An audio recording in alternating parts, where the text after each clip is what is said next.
Katika hatua ambayo haikutarajiwa, Merz anayeongoza chama cha CDU alishindwa kupata wingi wa kutosha bungeni wakati wa kura ilipopigwa asubuhi ya Jumanne ya Mei 6 mwaka 2025. Alikuwa anatazamiwa na wengi kwamba angelipita kwenye kura moja kwa moja, lakini alikosa kura 6 kati ya kura 316 alizokuwa anazihitaji. Walompigia kura ndio walikuwa wabunge 310 kati ya wabunge 630 waliomo bungeni. Vyama vya siasa vyenye uwakilishi bungeni vilipaswa kujipanga upya na kupiga kura mpya ndani ya siku 14 ama kumchagua tena Merz ama mgombea mwingine atakayewekwa kwa kura ya moja kwa moja. Muungano wa vyama viwili vya kiafidhina cha CDU na CSU unaongozwa na Merz ulishinda uchaguzi mkuu wa mwezi Februari, lakini kwa kupata 28.5% tu ya kura, matokeo yaliyolazimisha kuwa na mshirika angalau mmoja ili kuweza kuunda serikali. Merz aliyekuwa anatazamiwa kutangazwa kuwa chancellor wa 10 wa Ujerumani tangu kumalizika kwa vita vya pili vya dunia, alikuwa amekubaliana kuunda serikali ya mseto na chama cha siasa za mrengo wa kati na kushoto cha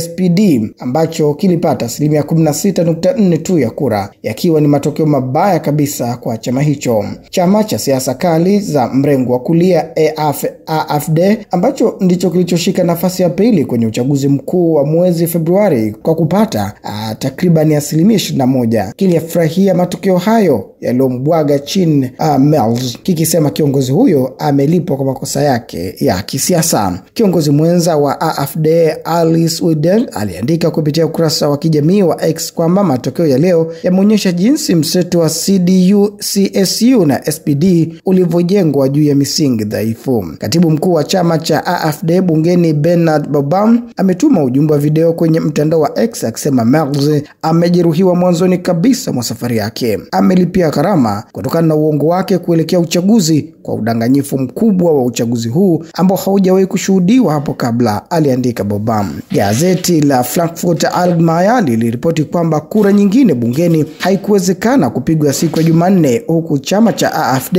kikisema kilitazamia kura mpya ingilikuwa siku ya Jumatano, lakini kikitoa wito wa kuitishwa kwa uchaguzi mkuu mpya. Kuelekea kura leo, tayari Merz alikuwa anakumbana na ukosoaji mkali kutoka ndani ya chama chake mwenyewe, ambapo wengine walimtuhumu kulegeza sana misimamo ya chama hicho ili kufikia makubaliano na kuunda serikali na SPD. Serikali ya mseto ya vyama vya CDU, CSU na SPD imewahi kuitawala Ujerumani kwenye miaka 1960 na kisha kwenye mihula mitatu kati ya minne ya Chancellor Angela Merkel baina ya mwaka 2005 hadi mwaka 2021. Ndege za kivita za Marekani na utawala wa Israel usiku wa kuamkia leo zilishambulia vikali bandari ya Al-Hodeida magharibi mwa Yemen. Katika mwendelezo wa hujuma na mashambulizi dhidi ya ardhi ya Yemen, duru za Yemen zimetangaza kuwa usiku wa kuamkia leo ndege hizo zilifanya mashambulizi makubwa yaliyopelekea watu 42 kujeruhiwa katika jinai hiyo iliyofanywa kwa ushirikiano wa Israel na Marekani. Mkuu wa idara ya habari ya harakati ya Ansarullah ya nchini Yemen amelaani vikali shambulio hilo na kueleza kuwa bila shaka wa Yemen watatoa jibu kali dhidi ya jinai hizo. Na Sordin Amir amesisitiza kwa kusema na nukuu, "Tutajibu mashambulizi ya utawala wa Kizayuni na hatutaondoa mzingiro wa majini na angani, bali tutaendelea na operesheni zetu za kijeshi kwa ajili ya kuunga mkono ukanda wa Gaza." Mwisho wa kunukuu. Mohamed Al-Bakhathiri, mjumbe wa baraza la kisiasa la harakati ya Ansarullah, yeye amesema operesheni za Yemen za kuitetea Gaza zitashadidishwa hata kama zitaigharibu sana. Wakati huo huo, Ismail Baghei, msemaji wa wizara ya mambo ya kigeni wa Jamhuri ya Kiislamu ya Iran, amelaani vikali hujuma za kijeshi zilizofanywa na Marekani na utawala wa Israel katika bandari Al-Hodeida na miundombinu mingine ya Yemen usiku wa kuamkia leo, na kueleza kuwa shambulio hilo ni jinai ya wazi na ukiukaji mkubwa wa kanuni na sheria za kimataifa. Harakati ya mukawama ya Hizbullah ya Lebanoni na Hamas na Jihadi Muslimina za Palestina nazo zimetoa taarifa tofauti za kulaani vikali mashambulizi ya Israel na Marekani dhidi ya Yemen. Ripoti ya kanali ya 12 ya televisheni ya Israeli imeonyesha kuwa ndege za kivita za utawala huo zilidondosha mabomu 48 dhidi ya watu wa Yemen katika shambulio hilo la Jumatatu usiku. Gazeti la Kizayuni la Israel Hayom nalo pia limenukuu duru za usalama za utawala huo na kuripoti kuwa mbali na mashambulizi ya Marekani, ndege 30 za kivita zilishambulia bandari Al-Hodeida. Kwa mujibu wa chombo hicho cha habari cha Kizayuni, shambulio hilo dhidi ya Yemen Yemen lilifanyika katika awamu 8 tofauti.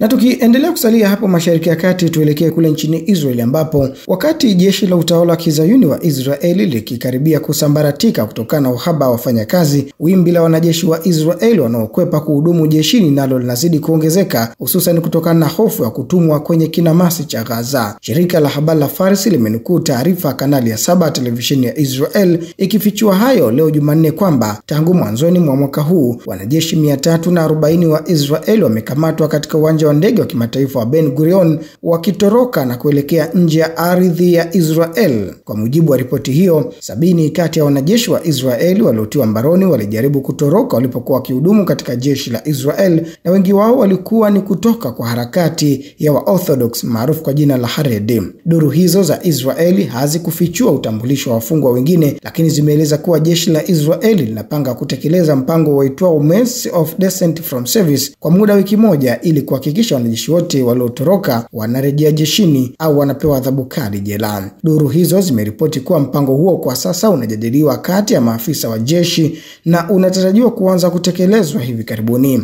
Baada ya kuzuka kwa vita katika ukanda wa Gaza mnamo Oktoba 7 mwaka 2023, jeshi la Israel lilikumbwa na changamoto kubwa ya uhaba wa wafanyakazi na ongezeko la wanajeshi wanaotoroka. Kuitwa jeshini kwa vikosi vya akiba ili vishiriki katika vita vya Gaza kumeweka shinikizo kubwa mno kwa jeshi la utawala huo na kusababisha wanajeshi wengi kuasi na wengine wakidai kutoridhishwa na utendakazi wa serikali ya waziri mkuu wa taifa hilo Benjamin Netanyahu. Sasa tuelekee kule nchini Urusi ambapo Urusi imefanya mashambulizi katika miji ya Sumi na Odessa, huku Ukraine ikirusha ndege zisizo na rubani kuelekea Moscow. Ni kuwa Urusi imesema Ukraine iliendesha shambulio la usiku wa kuamkia jana dhidi ya Moscow kwa ndege zisizo na rubani kwa usiku wa pili mtawalia, huku vyombo vya habari vikiripoti kuwa vitengo vya ulinzi vya anga vilidungua ndege 105 za Ukraine. Viwanja vyote 4 vya ndege vya Moscow vimefungwa kwa saa kadhaa baada ya mashambulizi ya jana usiku, lakini vimefunguliwa leo. Wakati huo shambulio la ndege zisizo na rubani za Urusi katika miji ya Odessa na eneo la Sumi nchini Ukraine zimesababisha vifo vya watu 4. Maafisa wa Ukraine wamesema 4 walijeruhiwa katika shambulio katika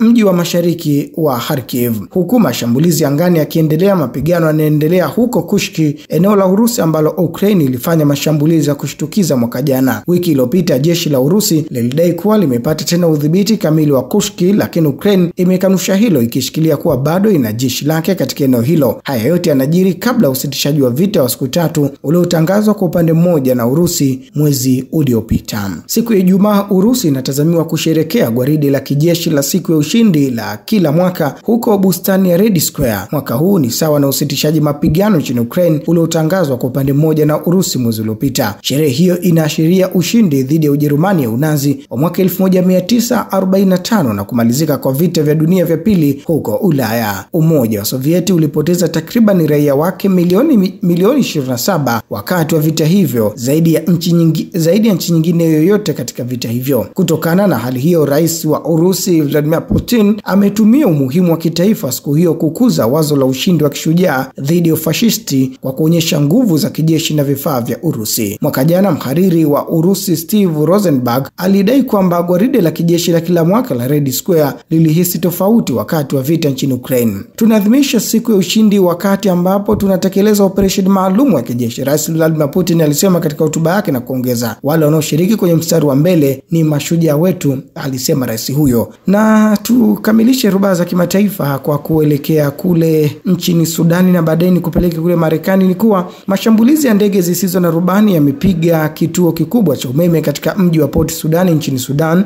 na kusababisha kukatika kabisa kwa umeme. Mtu wa huduma umeme wa nchi hiyo amesema milipuko na moto mkubwa umeripotiwa karibu na uwanja mkuu wa ndege wa kimataifa wa mji huo mkuu, huku jeshi la wanamgambo likilenga mji huo muhimu kwa siku ya 3 mtawalia. Safari za ndege zimekatishwa baada ya ndege zisizo na rubani kugonga uwanja wa ndege wa kimataifa na hoteli karibu na ikulu ya rais, ripoti zimedai.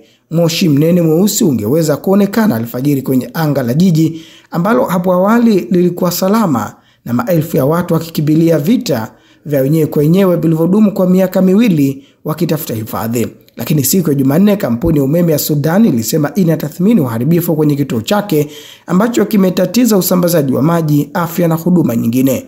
Ndege moja isiyo na rubani ililenga sehemu ya raia ya uwanja wa ndege wa Port Sudan na nyingine zikagonga kambi kuu ya jeshi katikati mwa mji huo, walioshuhudia wakiambia shirika la habari la AFP.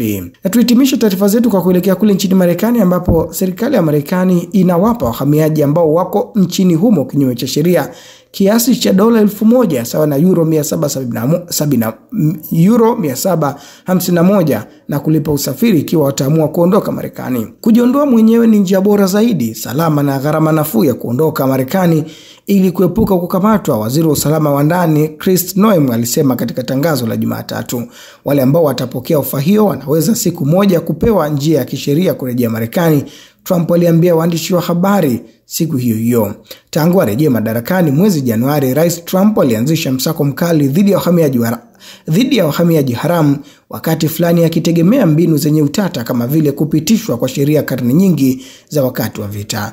Baadhi ya hatua zimekabiliwa na changamoto za kisheria. Wale waliojiandikisha kwa motisha ya kifedha kujiondoa hawatapewa kipaumbele kwa kuzuiliwa na maafisa wa uhamiaji, idara ya usalama wa nchi ilisema katika taarifa ya habari. Idara hiyo imesema mgeni haramu wa kwanza alikuwa tayari amepokea ofa hiyo akipokea tikiti ya ndege kutoka Chicago hadi Honduras. Mpango huo ukitegemea wahamiaji wanaotumia programu ya CBP Home ambayo inaweza kutumika kuthibitisha mtu huyo kurudi katika nchi yake. Walielezea ofa hiyo kama njia ya heshima na kuongeza kuwa itapunguza gharama kufukuzwa na mamlaka hiyo ya usalama wa kitaifa DHS. Gharama ya wastani ya kukamata, kuzuilia na kumfukuza mhamiaji kwa sasa ilifikia zaidi ya dola 17,000 wamesema. Trump mwenyewe amesema swali la iwapo mhamiaji yote atakayepewa siku moja atapewa njia halali ya kurejea Marekani ni la maslahi ya kitaifa.